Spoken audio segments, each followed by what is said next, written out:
aku iseng nih berdiri di kayak apa ya, kalau di lantai 2 itu kan ada kayak skate gitu biar kita nggak jatuh. Ya kayak gitu kan. Nah aku ngeliat tuh ke arah sekolahan. Jadi sebelah gor itu ada sekolahannya. Nah di pilar itu aku ngeliat ada kayak, aku nggak tahu tapi kelihatan jelas banget, bukan kayak lagi Kak, jelas banget ada rambut mengintai ke arah bawah. Rambut? Aku kira tuh sapu Kak, terusnya sapu bertumpuk gitu kan. Nah terus ternyata aku perhatiin lama-lama kok kayak ngebentuk orang gitu.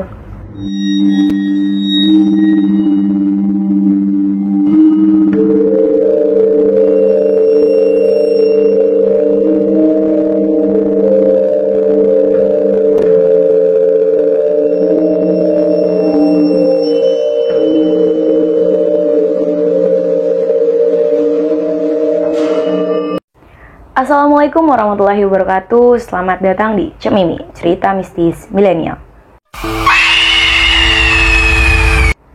Kali ini kembali lagi bersama gue Disa, dan kita lagi kedatangan nih narasumber. Pasti kalian udah tahu nih siapa narasumber kita kali ini, dan pasti kalian nunggu-nunggu kan kalau dia akan bercerita tentang apa nih yang biasanya megang kamera. Tapi kali ini akan bercerita tentang pengalaman horornya, yaitu Ari. Apa kabar Ari? Wah, mau cerita apa nih Ri? Pernah punya pengalaman horor apa sampai akhirnya mau bercerita ke Sobat Milenial? Iya, waktu itu kan sebelum ikut CHM ini, aku tuh pernah ikut komunitas gitu, bela diri. Nah, jadi selama waktu itu tahun 2018, aku ikut di apa ya, bela diri apa ya, boleh disebut Disamarin aja kali ya, di daerah mana gitu. Jadi komunitas bela diri di daerah mana gitu? Komunitas bela diri di daerah Jakarta Timur. Jadi waktu itu aku lagi latihan di suatu gor. Jadi waktu itu aku lagi ganti baju sambil nemenin kakak seniorku ganti pembalut. Nah, pas lagi aku ganti baju, kita gantian tuh, karena nggak ada yang jagain pintu kan. Lagi ganti baju, selesai aku ganti baju, gantianlah dia ganti pembalut. Setelah ganti pembalut, aku kan nunggu di luar tuh, maksudnya ini kamar mandi, dalamnya ada lagi pintu lagi kan. Nah dia masuk ke kamar mandi itu, aku nunggu di luar, nunggu di kayak wastafel gitu, aku sambil ngaca. Itu tuh kayak dia tuh kayak manggil aku. Setelah manggil aku tuh kayak nangis gitu. Tiba-tiba nangis gitu? Tiba-tiba nangis. Nah terus aku tanya dong, aku panggil, Kak kenapa? Aku gituin kan. Nah ternyata nggak ada jawaban dari dia. Terus aku gedor-gedor, pas aku buka nggak ada orang Kak. Terus nggak ada orang? Aku panik kan, nggak ada orang. Aku panik. Terus akhirnya aku keluar. Pas aku sampai di depan, kan aku lari yang hidup gitu kan, lari yang hidup. Dia tiba-tiba muncul nih, nanya, lu ngapain lama banget di dalam? Oh jadi yang tadi kamu temenin itu? Iya itu. Oke, terus? Nah karena aku giniin dong, aku nggak mau mikir yang aneh-aneh kan. Akhirnya aku bilang, lu kan tadi di dalam, gue gedor-gedor kenapa nangis gitu. Terus nggak ada jawaban sekarang. Kayak pas tadi itu, apaan sih gitu kata dia. Gue nggak ada di dalam, gue udah balik duluan, udah keluar duluan kata dia gitu.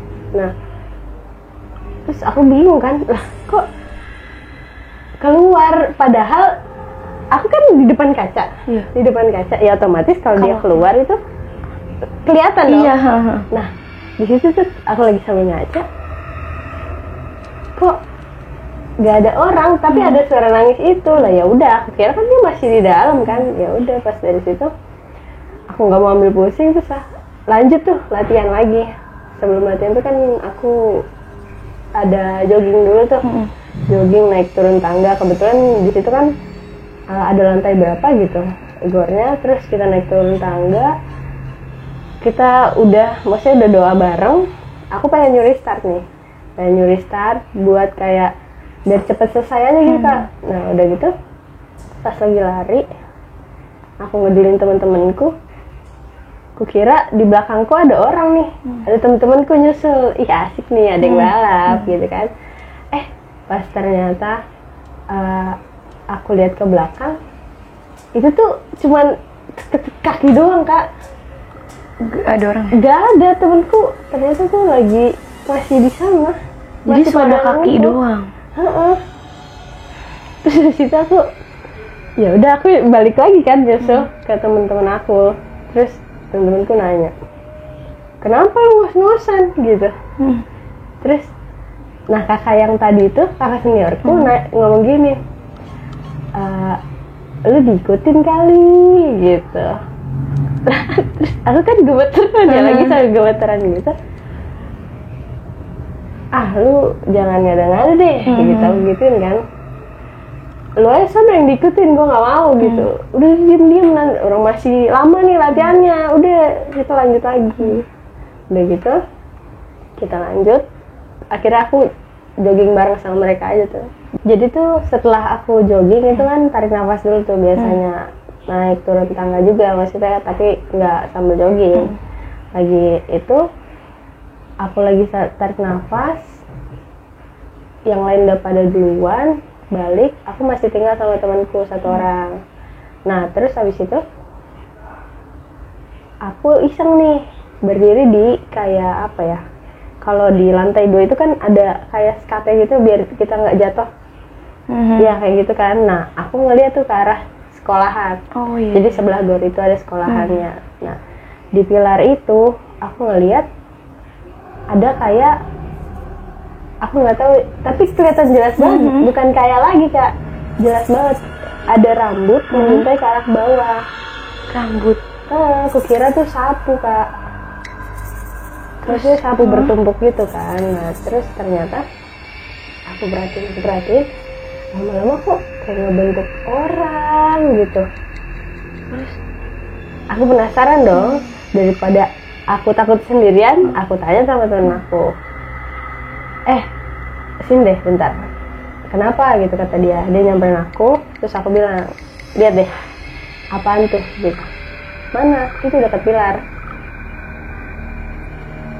Dia diem terus ngeliat ke arah mukaku, mukanya pucat lah.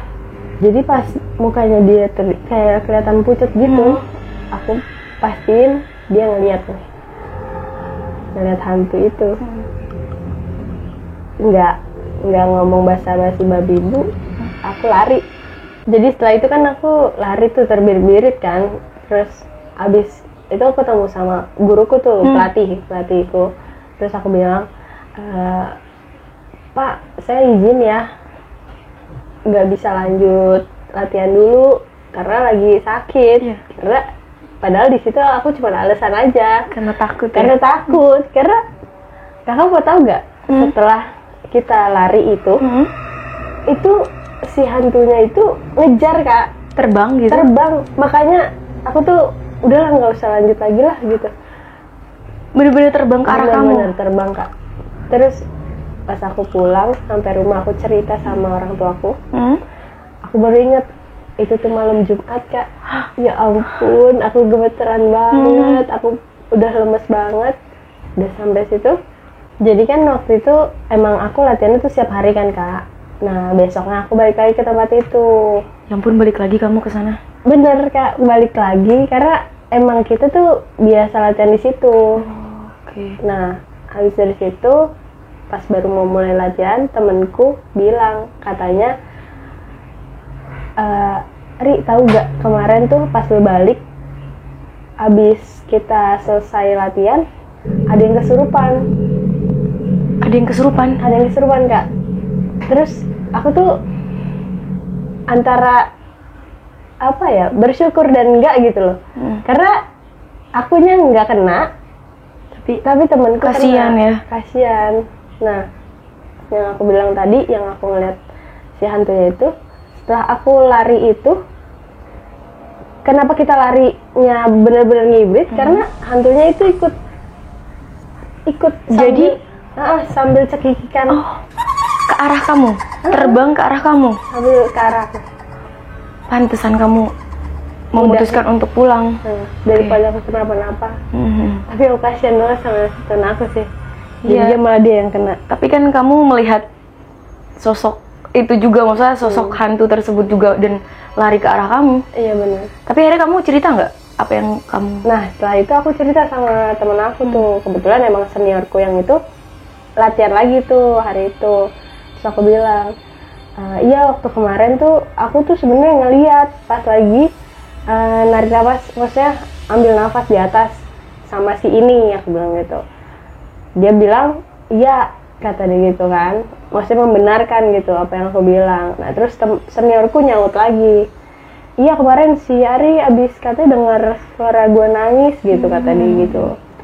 Nah dari situ aku bilang, maksudnya aku udah cerita sama pelatihku dan dia akhirnya memikirkan mungkin ya kita pindah gor. Oh gitu. Oke Ari, boleh aku tanya-tanya ya? Boleh kan? Oke. Nah itu kan pas kamu pulang, teman kamu ikut pulang juga nggak? Atau stay tetap di sana? Yang kesurupan? Bukan, yang melihat senior kamu ya kan itu? Yang melihat senior kamu juga ya? Bukan, itu temen aku. Teman kamu, nah teman kamu itu ikut pulang juga nggak? Memutuskan untuk ikut pulang atau tetap di gor? Atau kamu doang yang pulang? Dia tetap di gor. Oh tetap di gor. Tetap di gor. Kamu tahu nggak background dari tempat itu tuh apa?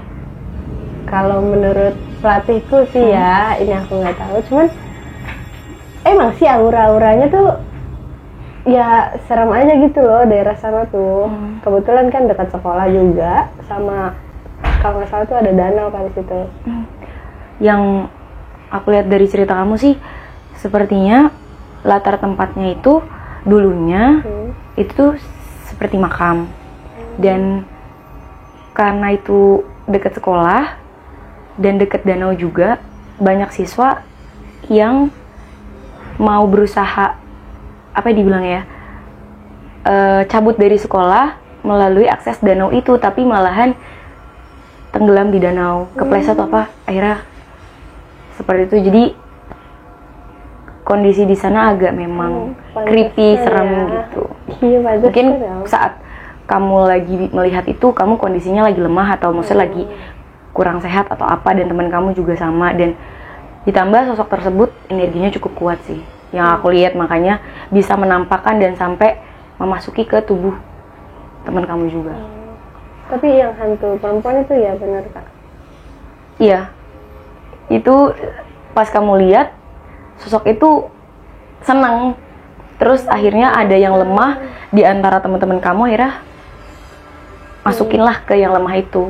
Iya, jadi tuh sebenarnya pas itu dia ceritain pas kesurupannya tuh temenku tuh ketawa-ketawa, nangis sampai kenari Kak. Itu ekstrim banget. Dan yang aku lihat juga kan yang kamu bilang kamu melihat kakak senior kamu ya di situ, itu memang sepertinya energinya dia bisa menyerupai aktivitas manusia gitu loh. Jadi dia tahu nih kamu saat itu lagi lemah, kamu lagi tidak enak badan atau gimana, sampai akhirnya dia mengincarnya kamu gitu loh. Untungnya Kak. Untung ya masih diselamatkan. Alhamdulillah. Oke, terima kasih banyak Ari sudah mau bercerita di tempat kita, di tempat kita, bener ya? Biasanya hanya di belakang kamera, kali ini mau bercerita di depan kamera. Terima kasih banyak Ari. Nah, Sobat Milenial yang baru saja menonton channel kita, jangan lupa untuk subscribe dan jangan lupa nyalakan loncengnya agar kalian semua tahu updatean terbaru dari kita. Dan kalau ada yang mau menjadi narasumber, bisa menghubungi kita melalui DM di Instagram Cerita Horor Milenial atau melalui nomor yang ada di bio Instagram kita. Oke, sekian dari kita berdua. Mohon maaf bila ada salah kata. Kita berdua undur diri. Salam Sobat Milenial.